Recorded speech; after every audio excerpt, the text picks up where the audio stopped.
Assalamualaikum warahmatullahi wabarakatuh.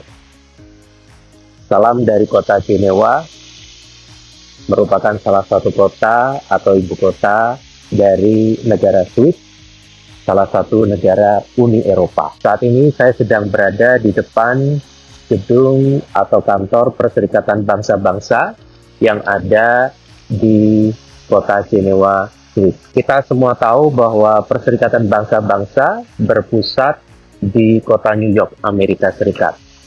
Tetapi agar lebih operasional, maka kemudian Perserikatan Bangsa-Bangsa juga memiliki beberapa kantor. Salah satunya ada di kota Jenewa dan juga ada di kota Wina yang ada di Australia. Dalam ilmu hukum internasional, kita juga perlu mempelajari bahwa Perserikatan Bangsa-Bangsa itu merupakan salah satu organisasi internasional yang sempurna karena telah memenuhi 4 kriteria atau 4 syarat. Apa saja syarat mendirikan organisasi internasional?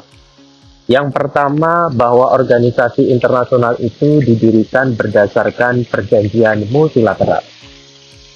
Kita semua tahu bahwa Perserikatan Bangsa-Bangsa didirikan dengan berdasarkan perjanjian multilateral yang sering kita kenal dengan istilah Piagam Perserikatan Bangsa-Bangsa yang ditandatangani pertama kali pada bulan Juni tahun 1945 oleh 5 negara pendiri PBB, yaitu diantaranya ada Inggris, Amerika Serikat, Rusia, Cina, dan Perancis. Dan perjanjian multilateral atau piagam PBB juga sudah mulai berlaku atau entry into force pada bulan Oktober 1945. Pada saat itu ditandai kurang lebih 51 negara meratifikasi dari perjanjian multilateral ini. Syarat yang kedua dari organisasi internasional itu adalah negara, bahwa anggota dari organisasi internasional itu haruslah berupa negara. Kita semua tahu bahwa negara harus memiliki 4 syarat berdasarkan Konvensi Montevideo tahun 1933. Dan saat ini kita tahu bahwa hampir semua negara di dunia, mereka juga menjadi anggota tetap di Perserikatan Bangsa-Bangsa.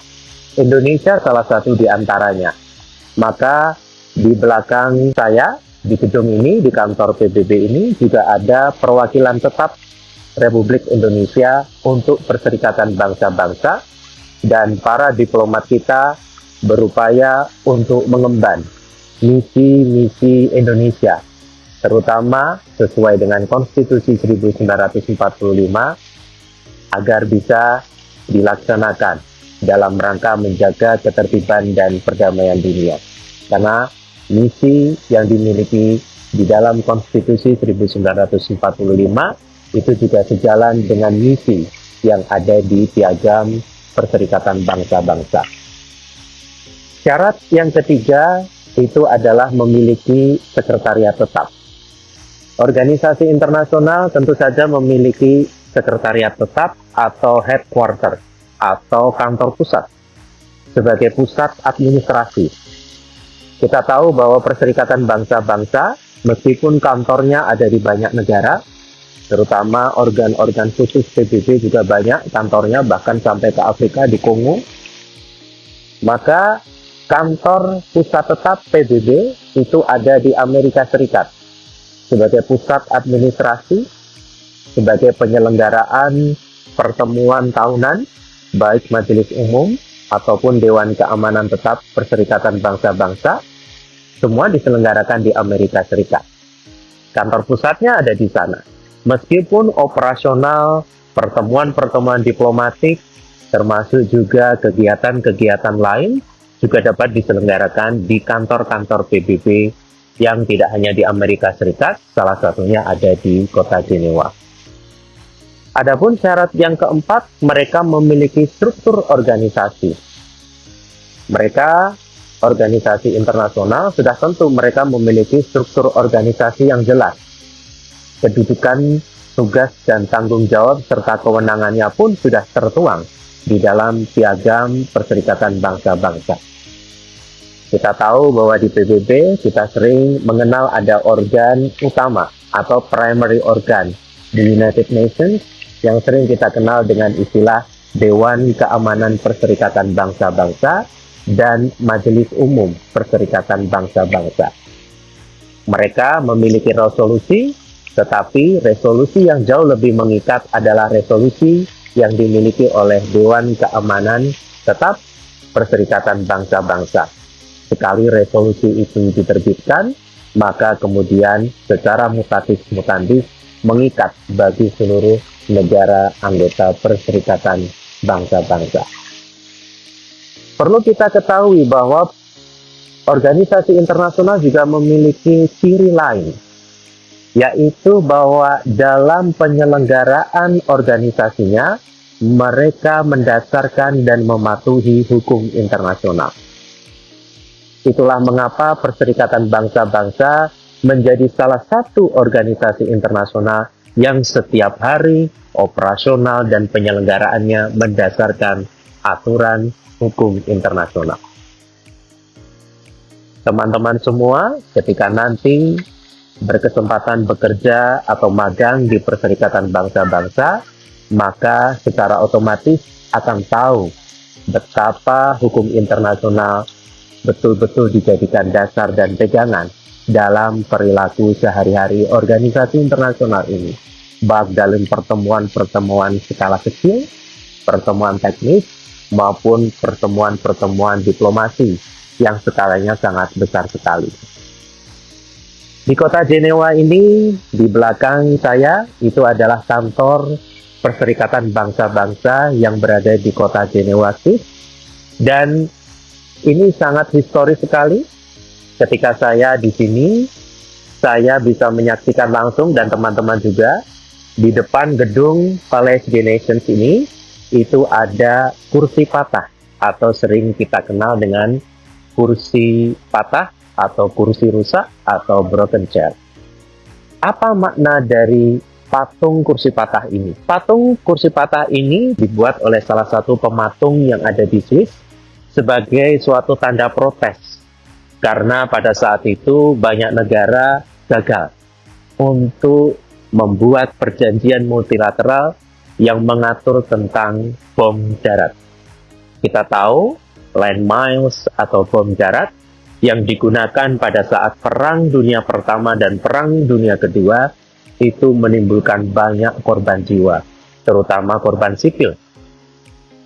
Bom darat tidak bisa ditentukan, bahkan sangat samar ketika bom darat itu diletakkan di daratan, sehingga ketika sesudah perang ataupun pada saat perang, banyak warga sipil yang tidak tahu bahwa di daratan tersebut sudah terkontaminasi atau ada tersembunyi bom-bom darat, sehingga menyebabkan mereka menjadi korban. Dari sinilah sebagai suatu bentuk protes, pada tahun 1997, pematung asal Swiss kemudian membuat patung kursi patah ini sebagai suatu bentuk protes. Dan karena dihargai, kemudian patung kursi patah ini kemudian masih ada sampai hari ini. Sangat beruntung teman-teman di video ini bisa menyaksikan secara langsung the broken chair tersebut. Mengapa Perserikatan Bangsa-Bangsa berdiri tahun 1945? Asal muasal sejarahnya, Perserikatan Bangsa-Bangsa ini berdiri karena salah satu pernyataan dari mantan Presiden Amerika Serikat, Roosevelt. Pada saat itu, beliau mengatakan bahwa Liga Bangsa-Bangsa telah gagal dalam menciptakan perdamaian dunia. Karena pada saat itu timbul pecah Perang Dunia yang Kedua, di mana korban sipil yang jatuh sangat meluas dan begitu banyak. Telah terjadi tragedi kemanusiaan yang sangat luar biasa sekali. Kita semua menyaksikan. Dan ternyata setelah Perang Dunia Kedua, Liga Bangsa-Bangsa kemudian musnah hancur, bubar, dan kemudian di bulan Juni 1945 lahirlah Perserikatan Bangsa-Bangsa dengan misi untuk menjaga ketertiban dan perdamaian dunia. Dan sekarang Perserikatan Bangsa-Bangsa sudah berumur lebih dari 50 tahun dan hampir 1 abad dan memiliki banyak kontribusi dalam menegakkan ketertiban dunia serta menjaga perdamaian dunia. Sehingga di dalam Perserikatan Bangsa-Bangsa memiliki ada organ-organ khusus atau specialized agency agar lebih operasional dan dapat menjaga misi-misi utama PBB tersebut. Nah, sekarang pertanyaannya, apa organ-organ khusus PBB? Apa saja? Dan apa tugas kewenangan mereka? Bahkan di kantor PBB yang ada di Jenewa ini ada beberapa organ khusus yang memang mereka berkantor dan ada beroperasional di kantor PBB yang ada di Jenewa. Apa saja organ-organ khusus tersebut dan apa tugas dan fungsinya? Ini menjadi salah satu pertanyaan yang harus dijawab oleh mahasiswa, dan silahkan bisa membuat video ringkas yang menarik dan silahkan bisa dikirim tugas tersebut melalui pedoman dan silahkan bisa menggunakan pedoman yang sudah disusun atau sudah diberikan melalui informasi yang sudah disampaikan melalui Google Classroom. Selamat mengerjakan dan salam dari Kota Jenewa dan salam perdamaian dunia.